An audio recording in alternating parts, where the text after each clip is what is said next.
안녕하세요. 리더십 전문가, 변화 디자이너 호임 박사입니다. 이번 시간에는 갈등을 협력적으로 해결하는 스킬에 대해서 알아보겠습니다. 갈등 해결은 상황에 따라 다양한 방식으로 해결할 수 있습니다. 양쪽의 의견이 모두 중요하고 서로 다른 관점을 활용하고 싶을 때, 참여의식을 높이고 싶을 때, 공동으로 문제 해결을 해서 장기적으로 건전한 관계를 유지하고 싶을 때는 협력적 갈등 모델을 활용하는 것이 효과적입니다. 협력적 갈등 모델은 4단계로 진행됩니다. 1단계는 문제점의 주도권을 유지하기 위해서 BCF 발언을 준비합니다. 여기서 BCF는 상대의 관련 행동, behavior, 결과, consequence, 느낌, feeling의 약어인데요. 보통 iMessage라고 알고 있는 것과 유사합니다. 예를 들어 상대방이 평소에 업무 약속을 잘 지키지 않아서 업무 진행 일정에 문제가 자주 발생해서 갈등을 겪고 있다면 BCF 발언은 다음과 같습니다. 나는 당신이 약속된 일정에 맞게 일을 끝내지 않아서 프로젝트 일정이 자꾸 늦어지고 그래서 속상하기도 하고 무시받는 느낌이 들기도 합니다. 2단계는 준비한 BCF 발언을 하고 갈등의 존재에 대해 동의를 이끌어냅니다.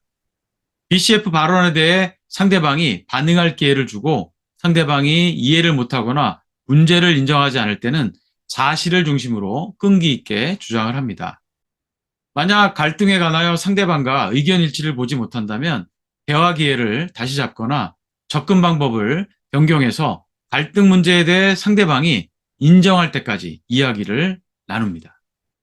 이렇게까지 해야 되는 이유는 갈등의 존재 자체를 인정하지 않거나 갈등을 부정하게 되면 더 이상 대화의 진전이 없기 때문입니다. 3단계는 여러 가지 갈등 해소 방안을 요구하거나 제시하는 것입니다. 갈등 해결을 위해 무엇을 하면 좋을지 상대방의 의견을 물어보고 특별한 대안을 제시하지 않을 때는 자신의 대안을 제시합니다.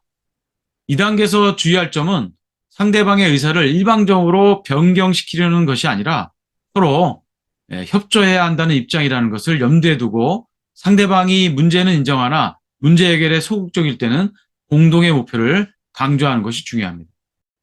상대방에게도 이점이 있고 조직 전체적인 차원에서 혜택이 돌아간다는 점을 어필할 필요가 있습니다. 마지막 4단계는 변화에 대한 동의를 이끌어냅니다. 갈등 해결을 위해 서로가 취해야 할 구체적인 합의에 도달하려는 노력을 해야 합니다. 갈등 해결을 위해 어떤 행동을 해야 하는지 명확히 언급하고 복잡한 사안은 기록합니다. 그리고 다음에 만나 잘 해결되고 있는지 대화를 약속합니다. 지금까지 협력적 갈등 해결 모델에 대해 알아봤습니다. 도움이 되셨기를 바라고요. 끝까지 시청해 주셔서 감사합니다.